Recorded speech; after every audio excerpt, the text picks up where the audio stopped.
की तारीकी में जब हर साया अपनी एक अलग कहानी सुनाता है, ऐसी कहानियां जो कभी जबान पर नहीं आए, लेकिन वक्त और हालात ने उन्हें कब्रों, खंडरात और सुनसान गलियों में कैद कर दिया। खुश आमदीद लाहक कहानी में यहाँ हर कहानी आपको एक ऐसी दुनिया में ले जाएगी जहाँ खौफ हकीकत बन जाता है। याद रखें, सुनना आसान है मगर भूल पाना मुश्किल। शहर के पुराने हिस्से में एक तंग और वीरान गली थी। इस गली को लोग अंधी गली कहते थे क्योंकि दिन में भी वहां साया छाया रहता था। इसी गली के आखिर में एक छोटी सी दुकान हुआ करती थी जिस पर लकड़ी का पुराना सा बोर्ड टंगा था, लेबोबो डॉल शॉप। ये दुकान हमेशा नीम अंधेरे में डूबी रहती। खिड़कियों पर गर्द जमी थी और शीशे के अंदर मुख्तलिफ अक़साम की खौफनाक गड़ियां रखी होते।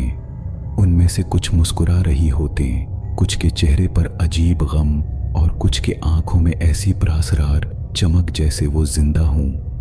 कहानी शुरू होती है एक नौजवान लड़की ऐमन से। वो गड़िया जमा करने का शौक रखती थी। एक दिन वो इत्तेफाकन इस दुकान तक जा पहुंची। जैसे ही उसने दरवाजा धकेला, दरवाजे की चरचराहट गूंजी और अंदर से अजीब सी ठंडी हवा का झोंका आया।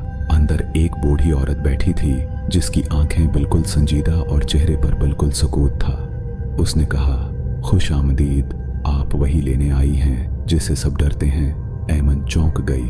बूढ़ी औरत ने एक गुड़िया मेज पर रखी, सुनहरी बालों वाली, नीली आंखों वाली, होठों पर बारीक सी मुस्कुराहट वाली। ये है लबूबो डाल, लेकिन खबरदार, ये गोड़िया हर किसी के लिए नहीं है। ऐमन ने दुकान से वो गड़िया खरीद ली। शुरू के दिनों में सब कुछ आम सा लगा, लेकिन आहिस्ता आहिस्ता इसके कमरे में अजीब वाकयात होने लगे। रात को खिड़की के पास किसी के चलने की आवाज आती, कमरे की लाइट खुद ब खुद जलने बुझने लगती और सबसे बढ़कर गड़िया का चेहरा जैसे बदलने लगता। कभी वो मुस्कुरा रही होती, कभी इसकी आंखों से आंसू बह रहे होते। ऐमन ने देखा कि जब से मैं ये गड़िया लेकर आई हूँ, जब से मेरे साथ ये वाकयात हो रहे हैं। ऐमन ने तहकीक शुरू की। उसे पता चला कि ये दुकान पिछले 50 साल से बंद और फिर खुलती रहती है। कभी कई साल के लिए गायब हो जाती है, फिर अचानक किसी रात दोबारा खुल जाती है और हर बार वो लोग जो यहाँ से गड़िया खरीदते हैं वो पुरअसरार हालात में मर जाते हैं। इलाके के बुजुर्ग बताते हैं कि दुकान का असल मालिक एक कुट पतली साज था। वो गड़िया सिर्फ खिलौने के तौर पर नहीं बनाता था, बल्कि हर गड़िया में एक मुर्दा बच्चे की रूह कैद करता था। कहते हैं कि लाबूबो उसकी पहली बेटी का नाम था जो एक हादसे में मर गई थी। उसने उसकी रूह गड़िया में बंद कर दी। उसके बाद वो पागल सा हो गया और हर गड़िया किसी न किसी मरे हुए बच्चे की यादगार बन गई। ऐमन ने फैसला किया कि वो गड़िया वापस करेगी, लेकिन जब वो दोबारा दुकान पहुंची तो दुकान का दरवाजा बंद था, खिड़की के शीशे में अंधेरा था और अगली सुबह उसने सुना कि जिस गली में वो गई थी वहां कई साल से कोई दुकान है ही नहीं। इस रात ऐमन के कमरे में कुछ टूटने की आवाज आई। जब वो जागी तो देखा कि गड़िया अपनी जगह पर नहीं थी।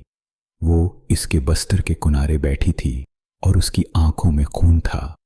ऐमन के कानों में एक सरगोशी गूंजी, अब तुम भी हमारी तरह लबूबो की दुकान का हिस्सा बन चुकी हो।